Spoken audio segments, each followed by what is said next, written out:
নমস্কাৰ বন্ধুসকল।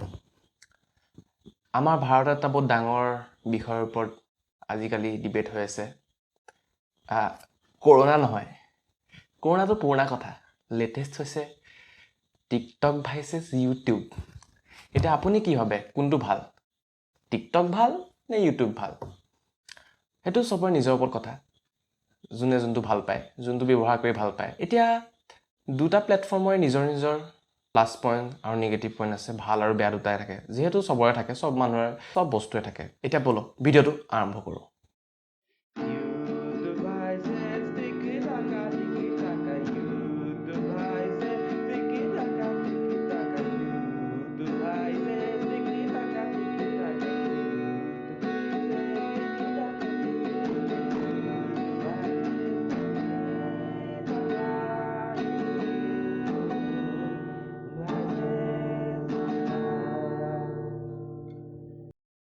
কেনেকুৱা লাগিলে এই 30 ছেকেণ্ড মই আপোনালোকৰ বৰবাদ কৰিলোঁ বা আপোনালোকৰ নষ্ট কৰিলোঁ? আপোনালোকে চাগে ডিছলাইক এটা দিছেই। একো নহয়, ডিছলাইকটো দিব পাৰে, কিয়নো মই আপোনালোকৰ সময় নষ্ট কৰিছোঁ।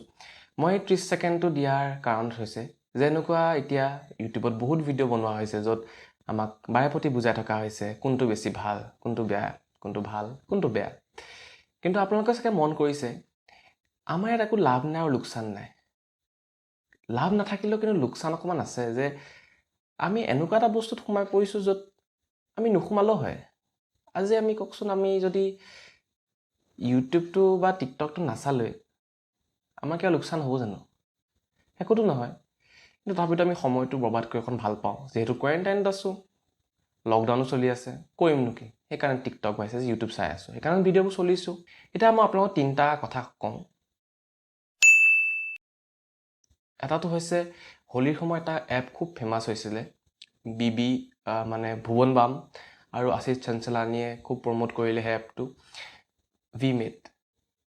এতিয়া আপোনালোকে ভাবক, তেনেকুৱা ইমান ডাঙৰ ক্ৰিয়েটৰ, তেওঁলোকক যদি এটা প্লেটফৰ্মত মাতিব হয় কিমান টকা দিব লাগিব? এই মোৰ কথাটোৰ কোৱা এটাই কাৰণ যে আজি মই টিকটকক বেয়াকৈ ক'লোঁ, কাইলৈ যদি মোৰ টিকটকে আহি পেলাই 20 লাখ কৰোৰ দিম বুলি কয়, মই নিশ্চয় ভাবিম যে বনাই চাওঁ, কিনো বেয়া। সেই তেনেধৰণে আজি যোন ৰোষ্টাৰে বা যোনসকলে টিকটকক গালি দিছে, সেইখিনি কাইলৈ যদি কোনোবাই পইচাটো দি দিয়ে বা পইচা দি পেলাই যদি ভিডিঅ' বনায়, তেওঁলোকে নিশ্চয় বনাব আৰু আমিও চাম। সেই সময়ত ভিমেডটো খুব ফেমাছ হ'ল, তেনেকৈ এতিয়া টিকটকটো হ'ব। আৰু তাৰ 2 বছৰ আগত বা এবছৰমানৰ আগত স্নেপছেটেও CEO আমাক এটা কৈছিলে যে ইণ্ডিয়াখন দুখীয়া দেশ। সেই সময়ত আমি স্নেপছেট ইউজ কৰা বন্ধ কৰি দিলোঁ। তাৰপিছতে কিন্তু 6 মাহমানৰ পিছত যেতিয়া কথাটো ঠাণ্ডা হ'ল, তেতিয়াতো আকৌ আমি ব্যৱহাৰ কৰিলোঁ। সেই গতিকে এই কথাবোৰ বৰ খন্তেকীয়। আপোনালোকে যদি ভাবিছে যে এই ইউটিউবাৰ বা মই বা আপোনালোকেও ভাবক, আপোনালোক যদি ৰাস্তাত যাওঁতে যদি কোনোবাই কয়, ভাইটি তুমি ইউটিউবত আহা, মই তোমাক ইউটিউব ভিডিঅ' বনালে মই তোমাক 20 লাখ কৰোৰ ৰুপিয়া, তেতিয়া আপোনালোকে কি ক'ব? ভিডিঅ'হে বনাব লাগে, কিয় নবনাম? সেই গতিকে এই ভিডিঅ'বোৰ যোনে বেয়া বুলি কৈছে আজি, তেওঁলোকে কালি এইটো প্ৰমোটো কৰিব। আৰু 2 নম্বৰটো কথা, কেৰেমিনাটিৰ ভিডিঅ'টোক লৈ বহুত আলোচনা হৈছে যে সি কিছুমান কথা ক'ব নালাগিছিলে। হয়, নিশ্চয় কিছুমান কথা ক'ব নালাগে, যিহেতু তাৰ এটা বহুত ডাঙৰ ফেন ফলোয়িং আছে। সেইখিনি কথা ক'লে বহুত মানুহৰ সন্মানৰ আঘাত হয়, কিয়নো সি ডাইৰেক্টলি নক'লেও ইনডাইৰেক্টলি আমাৰ বহুত মানুহৰ গাত এফেক্টটো হৈ যায় যে সি যদি তাক কৈছে, আমি ছিদ্দিকীক কৈছে, আমিনো কিয় নক'ম? কিন্তু তাহাঁতৰ যদি কথাটো আমি চাব যাওঁ, তাহাঁতি এটা ডাঙৰ ইউটিউব ফেন ফলোয়িং আছে, তাহাঁতৰ ফেচবুকত আছে, ইনষ্টাগ্ৰামত আছে। সেই গতিকে তাহাঁতি অকণমান যদি সেই বস্তুবিলাকত মন কৰে, তেতিয়াহ'লে ইউটিউবটোক আমাৰ ডাইৰেকশ্যনটোত ভালকৈ পাব। 3 নম্বৰটো কথা হৈছে যে ইউটিউব আৰু টিকটক ভিডিঅ'ৰ ৰোষ্ট বনোৱাৰ আগতে এটা যোনটো ভিডিঅ' ওলাইছিলে, আমি ছিদ্দিকী বোলাজনক, তেওঁ কোনে কোনে চিনি পাইছিলে? নিশ্চয় বহুত কম মানুহে চিনি পাইছিলে, বা যোনে চিনি পাইছিলে তেওঁলোক বিশেষকৈ টিকটকত বা চিনি পাইছিলে বা টিকটকৰ জৰিয়তে চিনি পাইছিলে, এনেকৈ ইমান ফেমাছ হৈ যোৱা নাছিলে। কিন্তু এতিয়া চব নিগেটিভ পপুলাৰিটি এটা হয়, ফেম হয়, সিটো পাই গ'ল। এতিয়া এমাহমান পিছত যেতিয়া কথাটো শান্ত হ'ব, তথাপিতো তাকতো মানুহে চাব। তাৰ কি হ'ল? তাৰ লাভৰ মূৰত তাৰে অকণমান পপুলাৰিটি পাব্লিচিটি হৈ গ'ল। দেখিলেনে?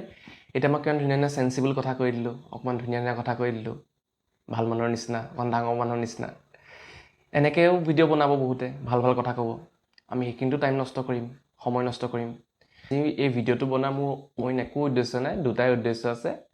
আমাৰ চেনেলটো ছাবস্ক্ৰাইবাৰ্ছখিনি অকণমান বঢ়োৱা আৰু ভিউ দুটামান পোৱা। কিয়নো এইটো কৰিয়ে চবে ভিউজ পাইছে আৰু ছাবস্ক্ৰাইবাৰ্ছ পাইছে এই সময়টোত। সেইকাৰণে ভাবিলোঁ যদি ভিডিঅ' চলি আছেই মইনো কিয় নবনাওঁ, বনাই চাওঁ। যদি ভাল হৈ যায় ভাল কথা, যদি বেয়াটো হ'ল বেয়া হ'লে আৰু কিনো আছে। সেই গতিকে আজি ভিডিঅ'টো ইয়াতে সমাপ্ত কৰিছোঁ। যদি ভিডিঅ'টো ভাল লাগিলে লাইক, শ্বেয়াৰ আৰু ছাবস্ক্ৰাইব কৰিব। আৰু যদি এই কথাখিনি ভাল লাগিলে আপোনাৰ কেনেবাকৈ, তেনেহ'লে মোৰ যিহেতু মুখখন ইমান ফেমাছ নহয়, সেইকাৰণে মোৰ ভিডিঅ'টোকে অকণ শ্বেয়াৰ কৰি দিব। সেই গতিকে আজি ভিডিঅ'টোৰ পৰা বিদায় লৈছোঁ। আশা কৰোঁ অহা ভিডিঅ'টোত লগ পাম। ধন্যবাদ। 20 लाख करोड़ रुपए का